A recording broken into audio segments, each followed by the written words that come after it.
How's it going? So, before we start reciting the second pada today, I just want to give a little bit of perspective.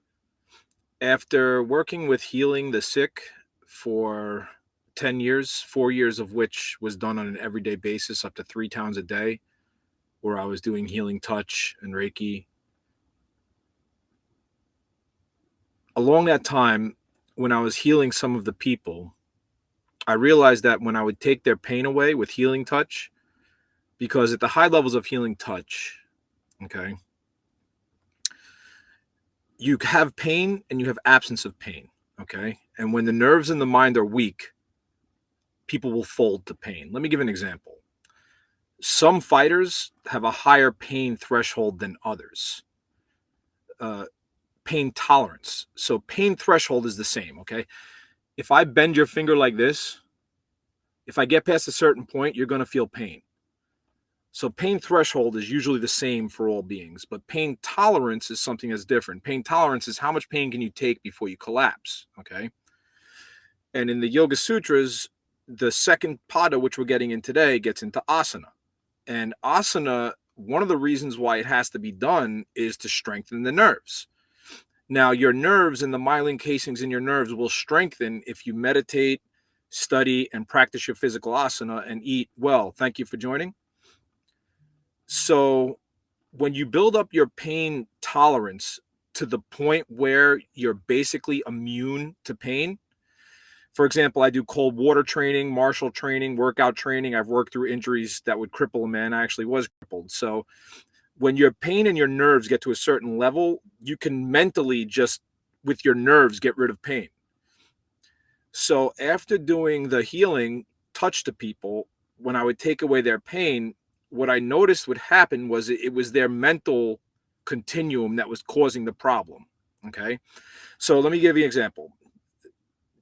Joe Mary or this person here, they're having knee pain. Okay. They have chronic knee pain. I can go over to them, take away the knee pain, right?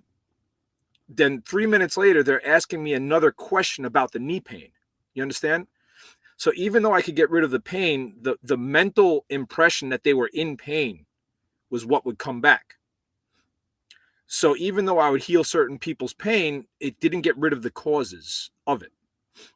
As I'm doing this, I'm studying the sutras, I'm writing my own translation, growing myself. I realized that even if you can take away somebody's pain, you have to take away the mental causes that are causing the pain. And for somebody who lacks discipline, who doesn't practice, who doesn't meditate, who has no mental strength, who has no physical type of asana practice or exercise practice, no physical discipline, the nerves are weak. The physical nerves and the physical mind are usually weak. The physical nerves and the physical mind have to be strengthened to a certain point. And then your strength of will, your strength of spirit, your strength of mind, all of these things kind of grow from that. So what I came to the realization of after 10 years of doing this healing practice and working with people with physical issues and doing physical therapy and yoga rehabilitation and all this and training myself past very, very painful injuries that everybody else is, oh, I can't do anything and I'm training past these injuries. I found out that the best way to help people or to help the whole society is to study this text. And what I notice when I get into conversations with people, which nowadays an argument is like so prevalent, it's very difficult to get into an intelligent conversation with somebody. I'm not too proud to debate, but a debate involves both people being open-minded and growing from it. An argument is for fools. Debates are for wise people. And in the debate, some people are smarter than others.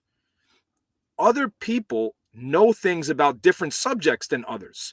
So I might be smarter than you with the Yoga Sutras, but you might be smarter with me than, I don't know, some other text or some other subject. For example, wiring or plumbing or anything. There's so many subjects. So if you're not fully mastered in the subject, then you really can't debate on the subject. You have to really fully master each subject.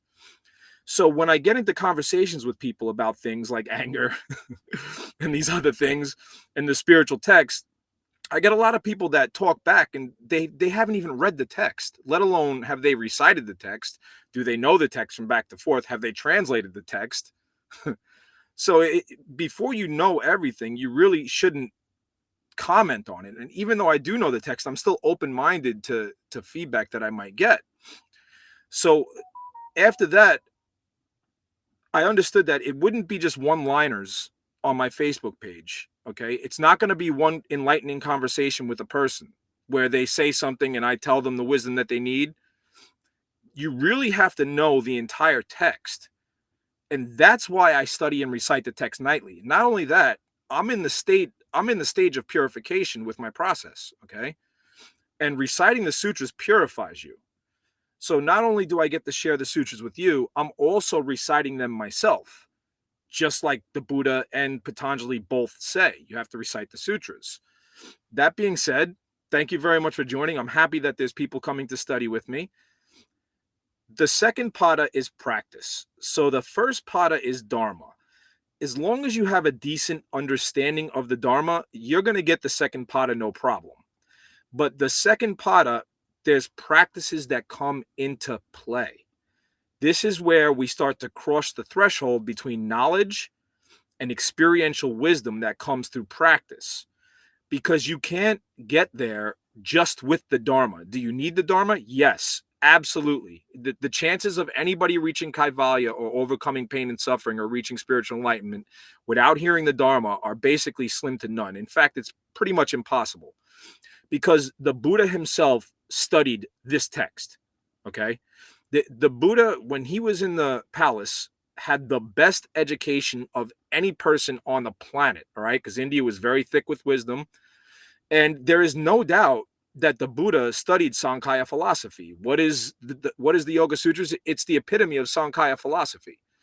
They cut down all the Sankhya philosophy and put it into this text, made it so concise and so unbiased that it's timeless and it doesn't waste any time. And that's why we have this text. But the Buddha himself didn't reach enlightenment just by sitting underneath the tree. The Buddha himself was well learned in Sankhya philosophy, and I'm sure just about every other subject that was available to him at that time. So that being said, let's go ahead and recite the sutras. Second pada, practice. Sutra 2.1. The actions of yoga are religious austerity. Recitation of the sutras. There it is right there. Recitation of the sutras. Okay? Doesn't mean study the sutras once. You have to recite the sutras. It says it in both this text and the Dhammapada. This is probably my 120th time reciting the Yoga Sutras. And devout worship of whatever created this reality. Second translation I give 4 for this one. Burning earnestness in practice, study of the self, and surrender to God are the constituents of yoga. Sutra 2.2. Practicing yoga reduces the hindrances to spiritual enlightenment. Let me read the third translation for this for you guys. I lost 2 people. We still got 3. Discipline, study, and surrender to God reduce obstacles and bring absorption, samadhi, concentration. 2.3. Ignorance, egotism, desire for pleasure, aversion to pain, and fear of death are the 5 afflictions which disturb the equilibrium of consciousness. So in the first pada, they give you the 10 hindrances and the 5 accompaniments, the 5 symptoms. In the second pada, they give you the 5 afflictions. And this you could quote the Buddha saying this. 2.3. The 5 obstacles to spiritual enlightenment are lack of wisdom, so lack of knowledge. You just don't know. What don't you know? You don't know this text. This text. Self-centeredness, attachment, hatred, and clinging to bodily life. So I'll say one more time. the egotism in this age, it's so negatively implied, and egotism is your personality, and it's the part of your mind that goes, I understand. So the intellect, when I'm telling you this, your intellect is what dissects it, right? You want to have a sharp intellect. You don't want to have a dull knife. But the thing that goes, I understand it, that is the ego, or the personality, or the I consciousness. I consciousness. Ego is not a negative thing. It's your personality. It's a conglomerate of actions and reactions that give you a certain perspective where you respond socially to stimuli and other type of stimuli. That's really what the ego is. And then self-centeredness is the idea that you're separate from existence, because we're not. Existence is connected. See? 2-4. Lack of wisdom is the source of all suffering. To quote Jesus, my people suffer from lack of knowledge. This knowledge. This is the knowledge that people need. This is why I'm studying it. Because it's not entertaining, is it? I mean, you have to focus your mind. You have to dedicate to yourself to it. The wise like it. I love philosophy. I absolutely love philosophy. I enjoy doing philosophy. But for most people, it's not fun. 2-5. Grasping at things that are impermanent, misjudging the pure and impure, aversion to pain, desire for pleasure, and self-centeredness are caused by avidya, lack of wisdom. So the reason why we do this is from lack of knowledge. Which knowledge? This knowledge. But it also takes dedication. Asmita, egotism, is when one considers themselves to be the mind and the body. So here, they're explaining to us what egotism is. I only put this word in because egotism does not translate to asmita. Okay? Asmita, the Sanskrit word, does not translate over evenly into egotism. It has a much broader definition than that. 2-6. Egotism is the identification of the soul with the instruments of the 5 gross senses: sight, hearing, smell, taste, and feeling. Now, Sutra 2-6 is this is the third translation. This is a more subtle or a more spiritual translation. This is the translation that they did in like the 1800s. Misunderstanding the seer to be the power of seeing is egotism. 2-7. Pleasure results in desire and emotional attachment. Okay? 2-6, 2-7, and 2-8 are 3 of the most important lines of information you will ever hear in your life. 2-8. The mental impressions left by pain result in hatred. Okay? I give 3 translations for this. All of them are important. The second translation: suffering leads to aversion. The third translation: dvesha, hatred, comes from the experience of unhappiness. So 2-7 and 2-8 explain the 2 main things that get you caught up in the negative emotional cycle. See? 2-9. Attachment to life and self-preservation are the most subtle hindrance. Even the wise struggle with this affliction. I'm going to give 2 examples here, okay? The first thing that I have to say is, in the art form that I teach, there's a death meditation, and a lot of different sects and religions have a death meditation, okay? You meditate on your soul, you meditate on the moment of death, and you practice and prepare for the moment of death. A lot of monastics do this. I was on a plane, and the plane started to get severe turbulence. I mean, this plane was jumping up and down 10 feet. It was shaking. People started throwing up on the plane. A lot of people thought the plane was going down. And people started throwing up. I went into my death meditation, and I could feel my flesh. My flesh was scared. But my mind and my soul, I kept it calm, and I was ready to depart. Another example I have is, I'm also a martial artist. When I got into the ring one time, Even though I'm trained, before you get into a ring to fight, your flesh, you can feel it. It's releasing adrenaline. So even though your mind and your heart might be ready, the physical body itself is built to survive. So that is the most subtle affliction. All the other stress comes from the fact that the body is trying to live. The hoarding, the worry, the stress, all this stuff comes from the fact that the flesh wants to survive. It's afraid to die. 210. Hindrances and fetters can be relinquished by eliminating self-centeredness and returning the mind to clarity, which is its natural state. The next one here, the second translation for 210, guys. Hindrances are to be minimized and eradicated by introspection. Okay.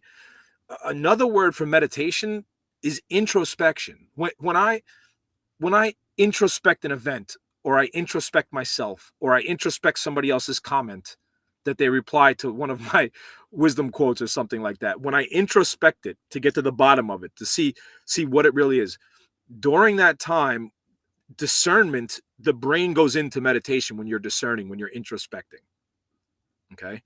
And if you introspect the actions, the words, the thoughts that you have, when you introspect them, you get deeper and deeper and deeper. You cut through the ignorance through introspection. The third translation for this, by returning them to their original source, these afflictions can be overcome while they are still in subtle form. So as you introspect the hindrances, if you keep introspecting them, it will lead you to the soul. Lost everybody but one. These obstacles can be destroyed by resolving them back into their primal cause, which is the ego. So when you introspect the defilements, the stress, the worry, the pain, the fear, when you introspect them back into their cause, they're gone. They disappear. They're not there. They're just smoke. It's just a mental formation. 211. Through practice of meditation, the fluctuations of consciousness created by gross and subtle afflictions are silenced.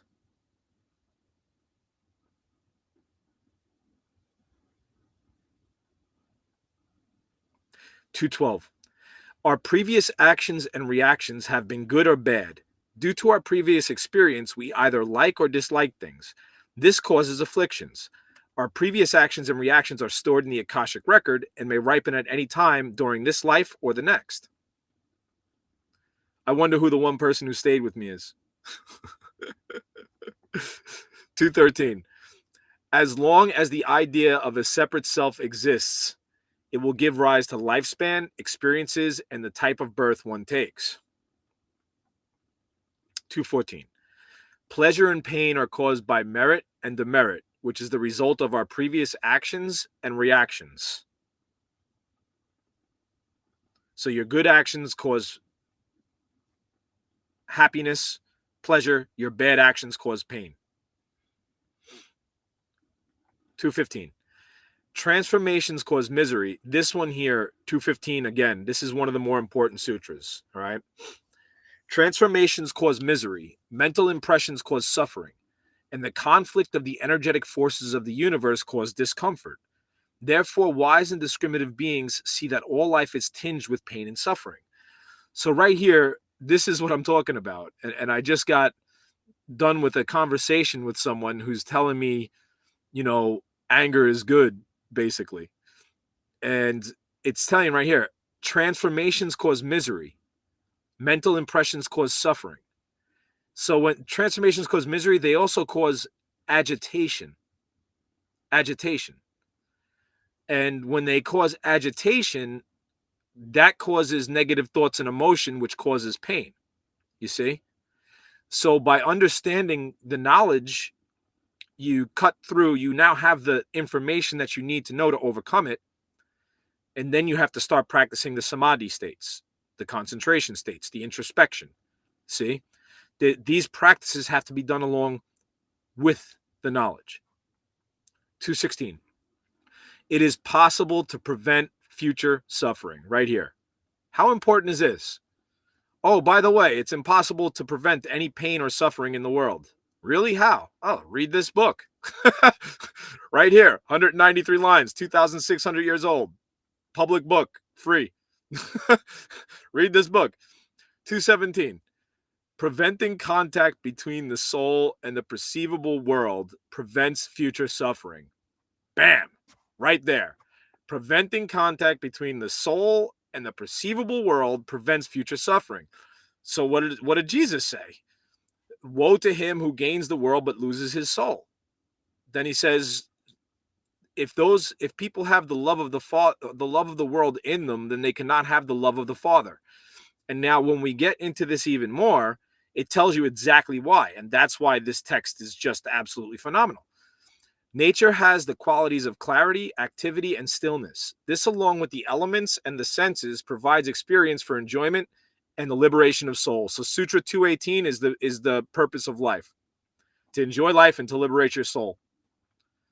219. The gunas initiate their material and energetic fluctuations, which are projected into the soul. These fluctuations are specific, non-specific, differentiable, and non-differentiable. Let me continue to read. 220. The soul is only the pure power of seeing, which observes the world through the mirror of the mind. 221. What is experienced through the senses exists for the purpose of the soul's emancipation. 222. Spiritually enlightened beings are no longer affected by physical and energetic impermanent transmutation, but beings who have not attained this state are still affected by them. 223. The state of union between the soul and the seen is for the soul to discover its own true nature. But hold on, because these next sutras, they explain everything. Lack of wisdom is the root cause of the soul becoming attached to the physical world. These next sutras are really important.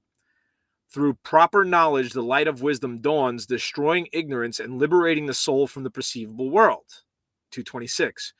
Steady, uninterrupted discernment eradicates ignorance, the source of pain. 227. Through the unbroken flow of discriminative awareness, one attains perfect wisdom, which is sevenfold. One experiences the end of the desire to know anything more, the desire to stay away from anything, the desire to gain anything new, the desire to do anything, sorrow, fear, and delusion.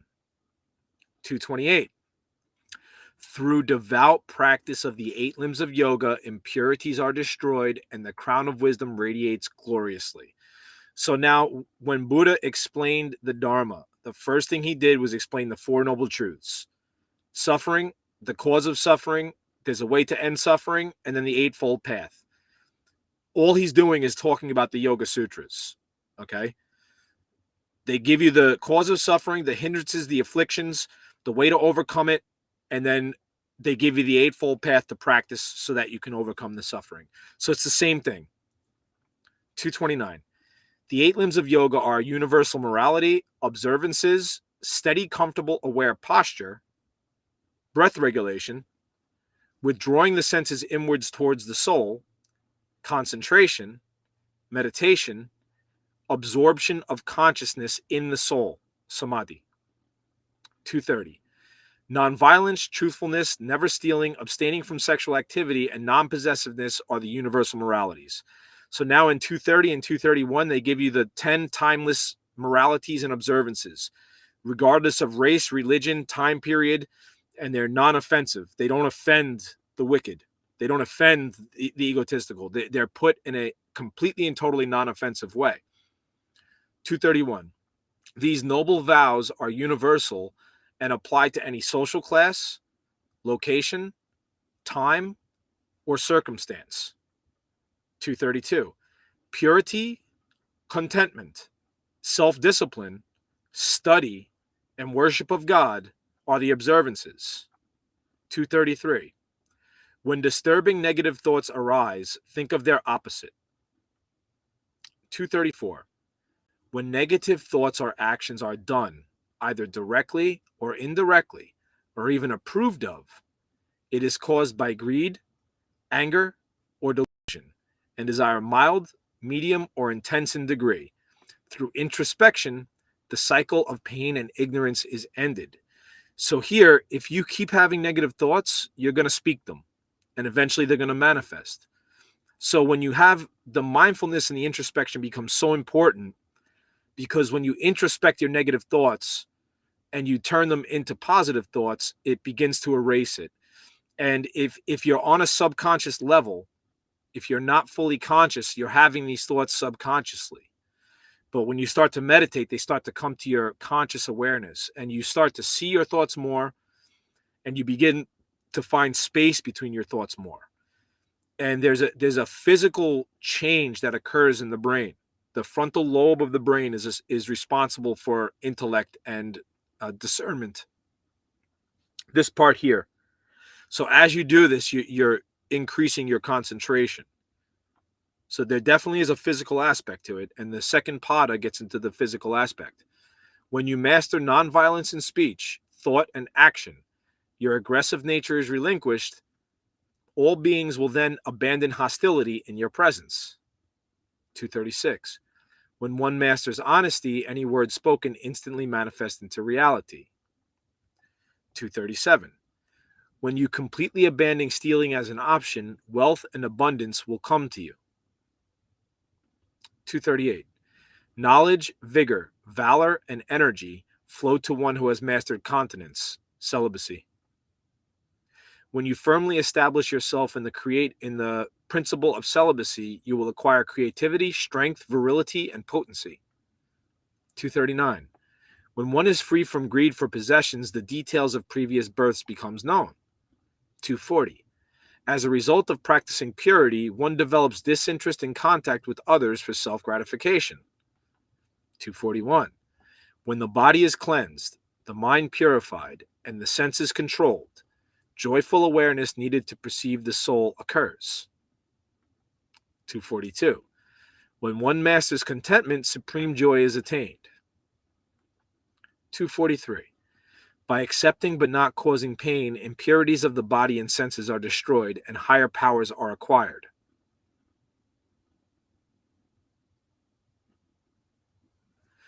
So here, 243. The sutra before this says the gunas are projecting energy into your soul, and the energy it projects are either distinguishable or non-distinguishable. Okay. When the gunas and the changing of the physical phenomena project their energy into your soul, if you accept pain but not cause pain, the impurities of the body and senses are destroyed. Okay. 244. Through devout study, svadhyaya, higher understanding is achieved. Self-study leads to God realization. Study of the spiritual text leads to spiritual enlightenment. By repeated study of holy words comes communication.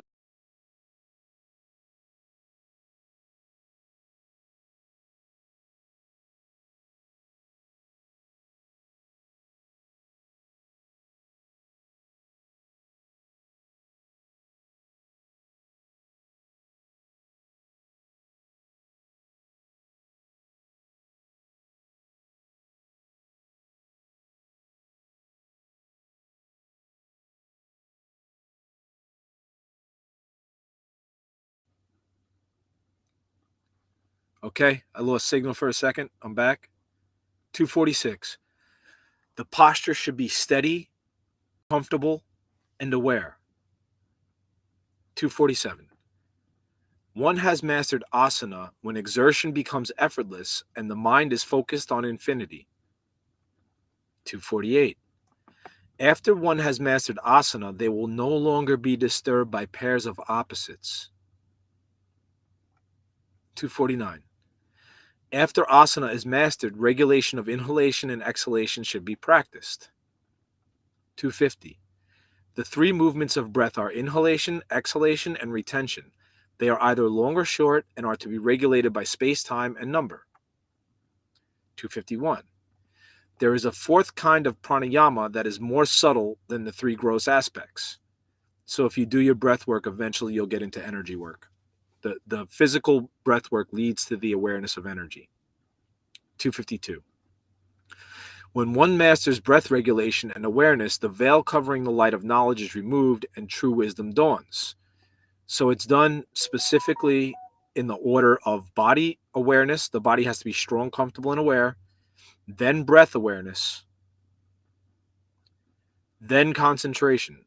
Oh no, pardon me. Then pratyahara. When one is accomplished in the practice of pranayama, the mind becomes ready for concentration. 254. Pratyahara is the fifth limb. Pratyahara is withdrawing the senses, mind, and consciousness away from contact with external objects and inwards towards the soul. 255. One gains complete mastery over the sense organs from the practice of pratyahara. Okay, so when we're doing our pratyahara, we're drawing the consciousness inwards towards the soul. We're realizing the soul. So the questions about the soul come to an end. And the questions about the connection between the intellect and the soul come to an end by meditating on the chamber of the heart. So now we understand the knowledge behind it, and now we have to introspect it and do the practices along with it if we want to proceed on the spiritual path. I had one person stick with me tonight, but I know a lot of us are watching on the videotape. So whoever stuck with me through the whole study, thank you. I think we were up to 6 or 7 viewers tonight. Not bad. I lost them. Hopefully they'll come back and study some more. I hope I didn't push anybody away from the Yoga Sutras. Be well.